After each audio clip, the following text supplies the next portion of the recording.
Okay, I just went and got my pencil sharpened, and actually I decided to bring to my desk a little hand pencil sharpener.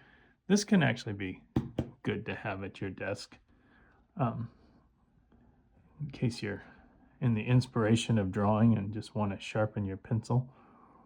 And they're also good in case you have an electric pencil sharpener and you're working with color pencil. You really don't want to stick color pencil into the pencil sharpener that you use for your... Okay, and since my pencil's nice and sharp, now's a good time to be doing the grills, because that's always kind of something you really want to do with a nice sharp pencil, especially on, like, the interesting thing is there's sort of this, like, well, we're doing Sue line, it doesn't have any paint on it. Well, it has some paint, but the truth of the matter is there's sort of a give and take to it all, is that Sue line might not have a whole lot of paint on it, but the truth of the matter is, because it doesn't, you really see the grills a lot. So you kind of have to really put your A game in when you do the grill work.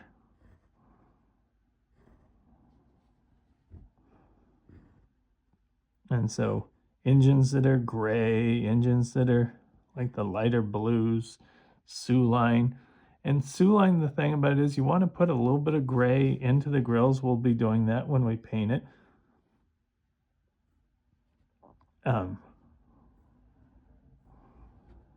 And when I do the grills, basically all it really kind of is it's just, these are the older version of grills. All they are is a vertical line and a horizontal line.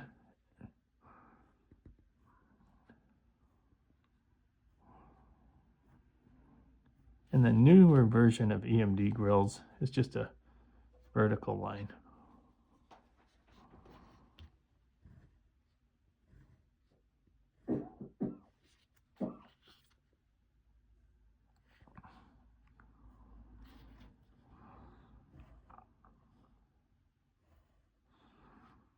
And the GP35 grill, for instance,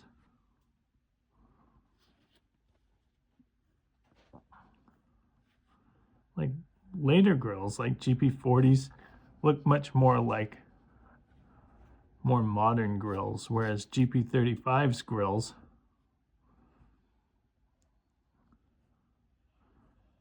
have that kind of more mesh, older look to them. So actually grills are kind of an interesting thing to sort of study. GP9s kind of have this sort of diagonal, almost chicken wire look to them. And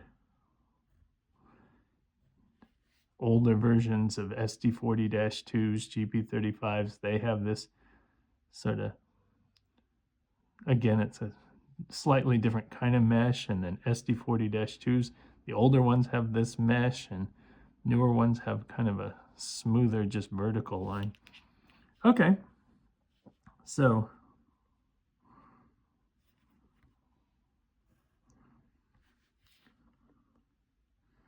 now let's put the battery box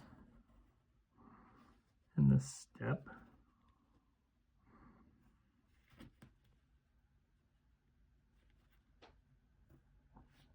And a little under a ½ inch here is where the window goes. And the window itself is about a ½ inch.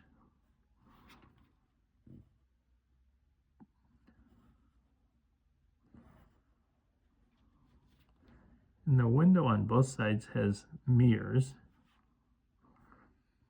And the one thing I recommend, whatever engine you're doing, like in this case, I'm just looking at my old drawing, which, as I said, looking at your old drawings is a great way to do it.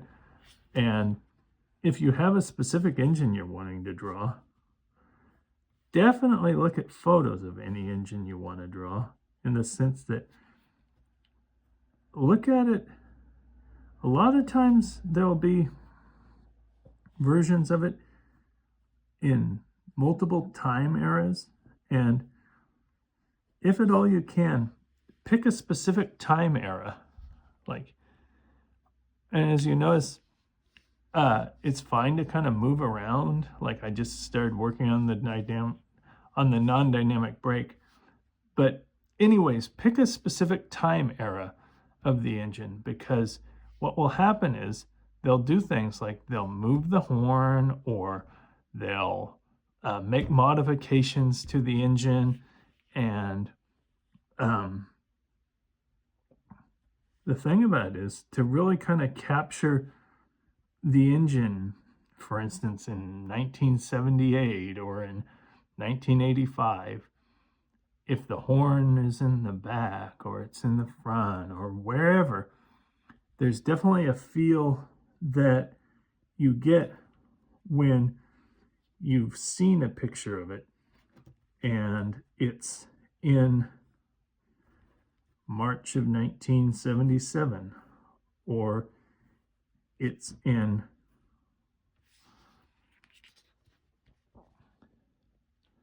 and that the thing about it that can be really cool, these steps are right at about a half an inch wide, and they're right at about a quarter of an inch off the ground. And again, they're just a very standard EMD step. So once you start doing a lot of EMD engines, that'll just be something that you get very, very used to doing when you do a lot of EMD engines.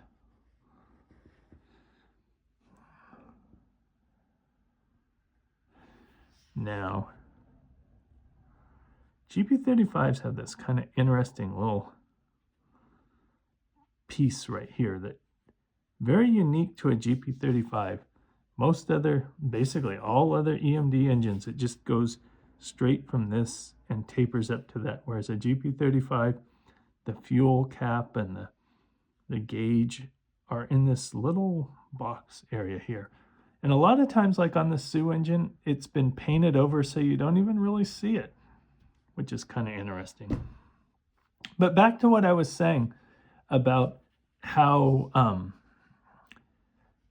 if you want to pick an era and you see an era of an engine, especially with certain railroads, it's like, oh, if there's like a picture of like whatever, like a Sioux engine, and it's from, whenever the late, it's from the 1990s or whatever, it can be, oh, that's before or after the Canadian Pacific merger, that kind of thing, And so the thing about it is that there's definitely this kind of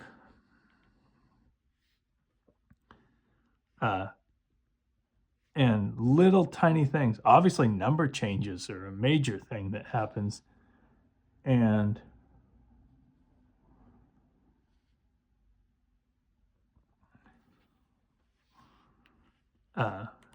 now we're moving on to the trucks.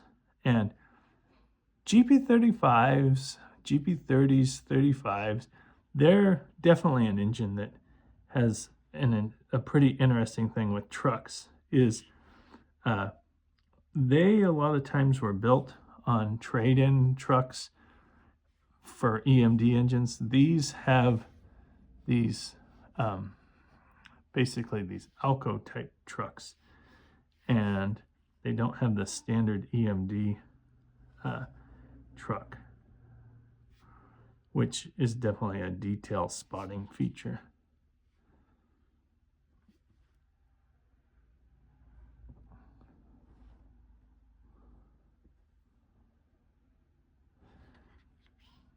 So even though the Sioux engines are fairly plain, there's definitely about 3 or 4 things that can pretty quickly,